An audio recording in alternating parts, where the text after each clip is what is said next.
جائے۔ قیامت کی سب سے بڑی نشانی رسول اللہ صلی اللہ علیہ وآلہ وسلم کا دنیا میں آنا ہے۔ صحیح مسلم میں حدیث ہے، امام جعفر علیہ السلام نے اپنے والد امام باقر علیہ السلام سے، اور انہوں نے جابر بن عبداللہ رضی اللہ تعالیٰ عنہ سے روایت کی ہے کہ نبی صلی اللہ علیہ وآلہ وسلم جب کبھی بھی منبر پر تشریف لاتے، آپ کی آواز بلند ہو جاتی، آنکھیں سرخ ہو جاتی، غصے میں اضافہ ہو جاتا، گویا کوئی جرنیل اپنی فوج کو تیار کر رہا ہے۔ یعنی ایگریسو سٹائل میں گفتگو کرنا ممبر کی ریکوائرمنٹ ہے۔ ممبر کی ریکوائرمنٹ طارق جمیل سٹائل یا غامدی سٹائل نہیں ہے،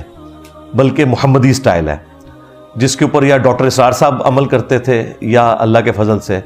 میں عمل کرنے کی کوشش کرتا ہوں۔ اس کے بعد آپ صلی اللہ علیہ وآلہ وسلم فرماتے حمد و صلات کے بعد، فَإِنَّ خَيْرَ الْحَدِيثِ كِتَابُ اللَّهِ وَخَيْرَ الْهَدِي هَدْيُ مُحَمَّدٍ صلی اللہ علیہ وآلہ وسلم وَشَرَّ الْأُمُورِ مُحْدَثَاتُهَا وَكُلَّ مُحْدَثَةٍ بِدْعَةٍ وَكُلَّ بِدْعَةٍ ضَلَالَةٍ وَكُلَّ ضَلَالَةٍ فِي النَّارِ۔ یہ صحیح مسلم میں بھی خطبہ موجود ہے، سنن نسائی کے اندر بھی موجود ہے، میں نے کئی دفعہ بیان کیا۔ اس کے بعد آپ فرماتے ہیں کہ میں اور قیامت اس طرح ساتھ بھیجے گئے ہیں جیسا کہ یہ دو انگلیاں، یعنی نبی علیہ السلام اور قیامت کے درمیان اب کوئی اور فاصلہ نہیں ہے، حالانکہ 1500 سال گزر چکے ہیں۔ اب مجھے بتائیں، جب صحابہ کرام یہ بات سنتے ہوں گے تو ان کے دماغ میں تو ہوگا 50 60 نہیں تو 100 سال بعد قیامت آ ہی جائے گی۔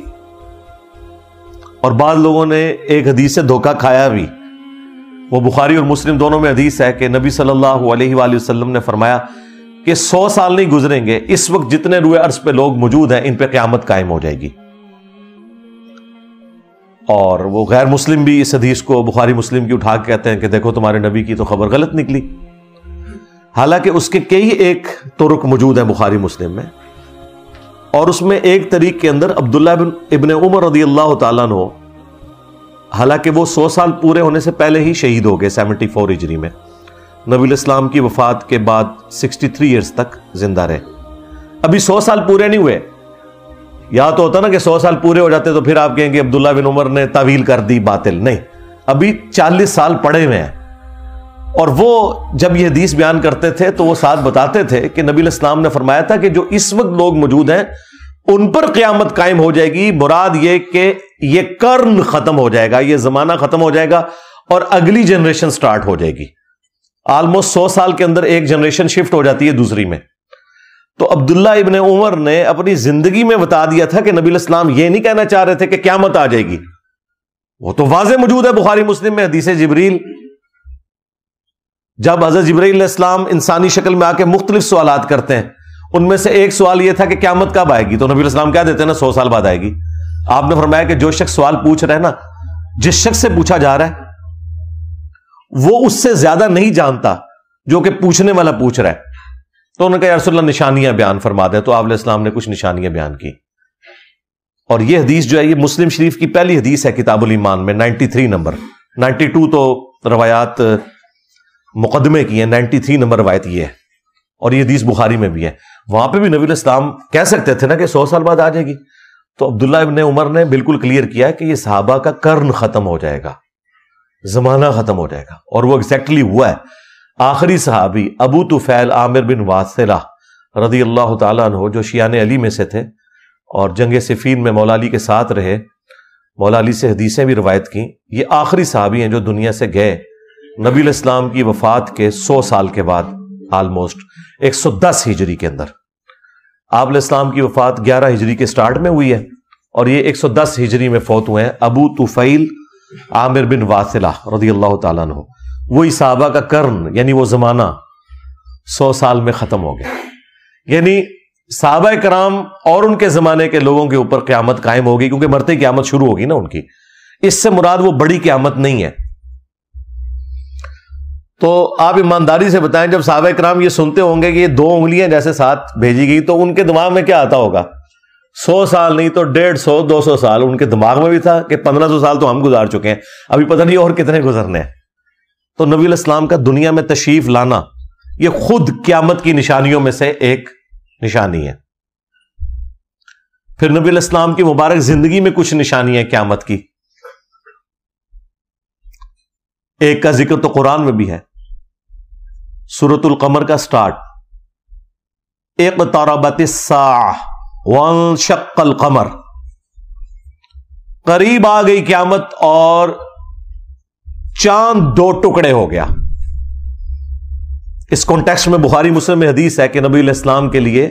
نشانی کے طور پر اللہ تعالیٰ نے چاند کو دو ٹکڑے کر دیا تھا، اور وہ ہیرا پہاڑ کے دائیں اور بائیں ہوا اور پھر جڑ گیا۔ تو قرآن نے اس واقعے کو قیامت کی نشانی بتایا، اور یہ نشانی کب پوری ہوئی؟ نبی صلی اللہ علیہ وآلہ وسلم کی مبارک زندگی میں۔ تو اس سے آپ کا دماغ کھل جانا چاہیے کہ کسی نشانی کا آ جانا یہ اس چیز کی دلیل نہیں ہے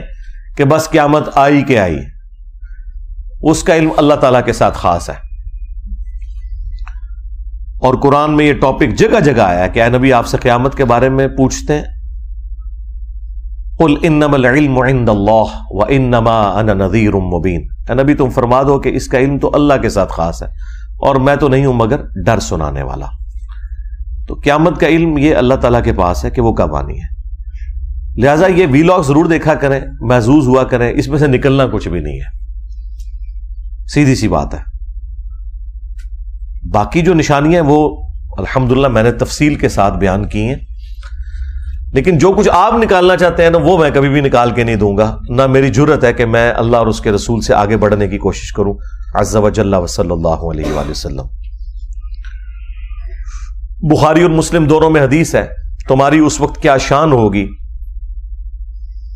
کہ جب عیسیٰ ابن مریم تم میں عادل حکمران کی حیثیت سے نازل ہوں گے، صلیب کو توڑ دیں گے، خنزیر کو قتل کر دیں گے، جزیہ موقوف کر دیں گے، یعنی سب لوگ اسلام قبول کر لیں گے، اور مال کی ریل پیل ہوگی۔ یعنی نبی صلی اللہ علیہ وآلہ وسلم نے مستقبل کی یہ خبر دے دی کہ عیسیٰ ابن مریم نے اس دنیا میں اترنا ہے۔ عیسیٰ ابن مریم کے بارے میں امت کا یہ اجماعی عقیدہ ہے، سنی ہو شیعہ ہو،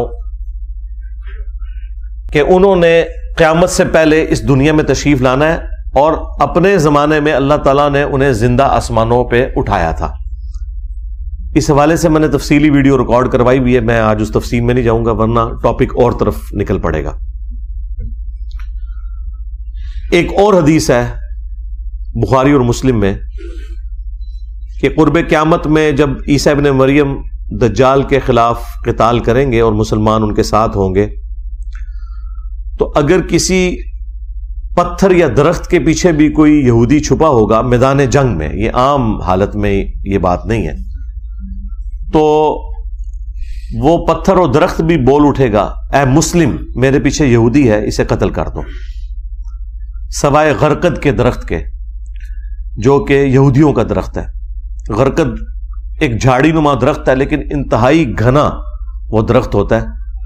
اس میں انسان چھپ جائے تو وہ نظر نہیں آتا، وہ پناہ دے گا یہودیوں کو، باقی اور کوئی چیز پناہ نہیں دے گی۔ اور یہ بات ہو رہی ہے میدان جنگ کی، عام حالت کی یہ بات نہیں ہے کہ مسلمانوں نے یہودیوں کو قتل کرنا ہے یا یہودیوں نے مسلمانوں کو قتل کرنا ہے۔ تو اس میں واضح الفاظ ہیں یا مسلم۔ تو مجھے بتائیے جب تک مسلمان ہو نہیں جاتا، یعنی وہ بریلوی دیوبندی اہل حدیث شیعہ اس قسم کی فرقہ واریت کی لعنت سے باہر نہیں نکلتا، اس وقت تک آپ کس طرح یہ ایکسپیکٹ کر سکتے ہیں کہ عیسیٰ ابن مریم آ جائیں یا امام مہدی علیہ السلام آ جائیں اور دجال والا معاملہ ہو؟ اس طرح تو نہیں ہوگا، ورنہ اگر مہدی جو ہے وہ سنی میں آئے تو شیعہ نے نہیں ماننا، شیعہ میں آئے تو سنیوں نے نہیں ماننا، اور خدا نہ خواستہ اہل حدیث میں آ گئے تو باقیوں نے کہنا ہے یہ انگریزوں کا ایجنٹ ہے۔ ٹھیک ہے، تو یہ آپ کو پتہ ہے بڑے اچھے طریقے سے۔ اس کا مطلب ہے کہ جس طریقے سے دجالی نظام ویلکم کہے گا نا دجال کو، اسی طریقے سے ایک مسلم نظام بھی ہوگا جو امام مہدی علیہ السلام کو ویلکم کہے گا، جو سنی شیعہ کی تفریق سے بالا تر ہوگا۔ ابھی فی الوقت تو اس طرح کے آثار آپ کو نظر نہیں آ رہے، اگرچہ اس طرف معاملہ چل پڑا ہے اللہ کے فضل سے۔ ہمارے اس پلیٹ فارم کی برکت سے کتنی بڑی تبدیلی آئی ہے، دنیا میں ہر جگہ ایسے لوگ ہیں جو یہ آواز بلند کر رہے ہیں فرقہ واریت کے خلاف۔ لیکن بہرحال اس میں ٹائم لگے گا.